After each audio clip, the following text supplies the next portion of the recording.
Welcome back to Couch Potato Radio here on the Mighty 790 KFGR Twins Organizational Road Trip Tour. It's fueled by Dean's Bulk Service, and we're here. This is very surreal for me because my first spring training I ever covered was 2002, which was your father's first year as manager, taking over Tom Kelly, and to think that we're coming on 19 years later, and now you're the manager here for the A-ball team, the Miracle. It's got to be a little weird for you, too, huh? You probably weren't very old then.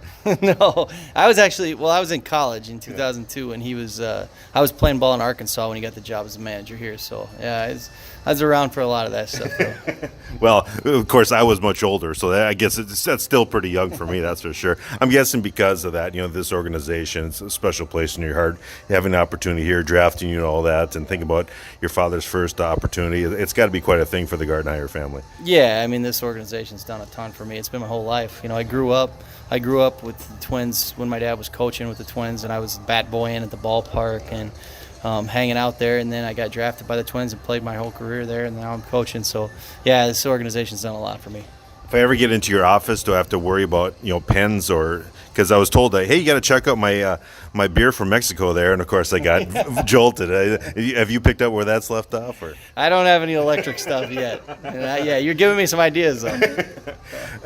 Just talk about your transition. You were in Cedar Rapids, right, in Iowa, and so you're going from the summer humidity there to the all-time humidity here in Florida. Yeah, I was coaching Cedar Rapids last year. It was a lot of fun. The Midwest League was great. I had a blast up there. Down here in the Florida State League. So I played in both of those leagues. Yeah. So I played here a long time ago, and I know it gets hot down here, but this is a really nice setup, so I'm happy to be here.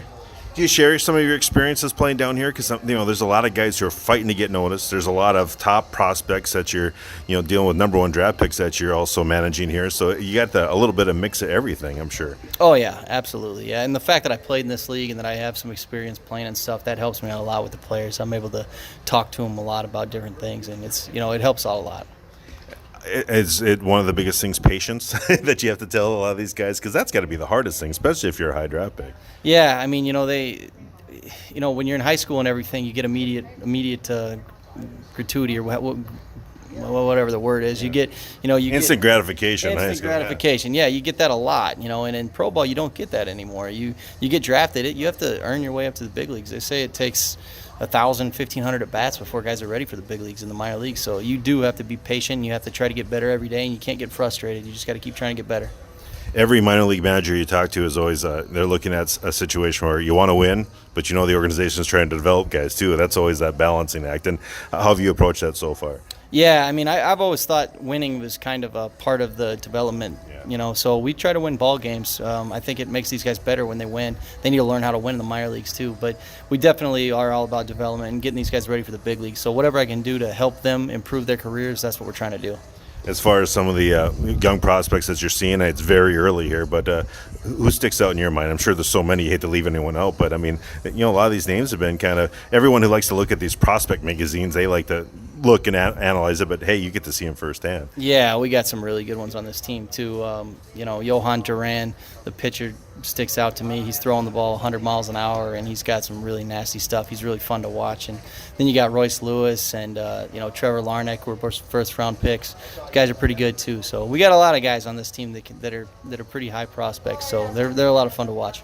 How much do you keep in touch with many people? I mean, does Derek and Thad talk to you a lot? I mean, you just kind of share emails, calls. How does that work out? Yeah, they reach out to me every once in a while, emails or calls or whatever. I see them during spring training a lot, and then as the season goes on, they get pretty busy. And we get pretty busy, but they reach out every once in a while and ask how everything's going, and we stay in pretty good communication throughout the whole organization. Like you said, you've grown up in baseball. You've grown up around this organization, and baseball's changed a lot from when you were in college. I mean, that's interesting. We're talking about, all these different analytics. I'm sure that's a learning curve for you. Yeah, It's the game changes all the time. Every year it gets a little bit different and a little more. They're changing the rules now. They change the way we do things. There's a lot of stuff that we do now that I never would have thought we'd do, when I was playing. But we do it now, so you have to change with the game. Otherwise, you kind of get left behind. Yeah, maybe you can get us up to speed on that, because you have to deal with rule changes that are not Major League Baseball yet, but they've been proposed and talked about. Nothing's really official. So what are some things that you have to deal with now that we may see someday in the big leagues? Yeah, well, we get the pitch clocks and everything down here. They haven't done that yet in the big leagues. I know in AA and AAA they're going to do you have to face 3 hitters rule with the pitchers. So we've had a few of them go through, and it's it's just a learning experience. Once you figure out how to work the system a little bit, then it's not too much different. I think that most of the changes are just to try to make the game speed up a little bit and more fan friendly, so it should be good.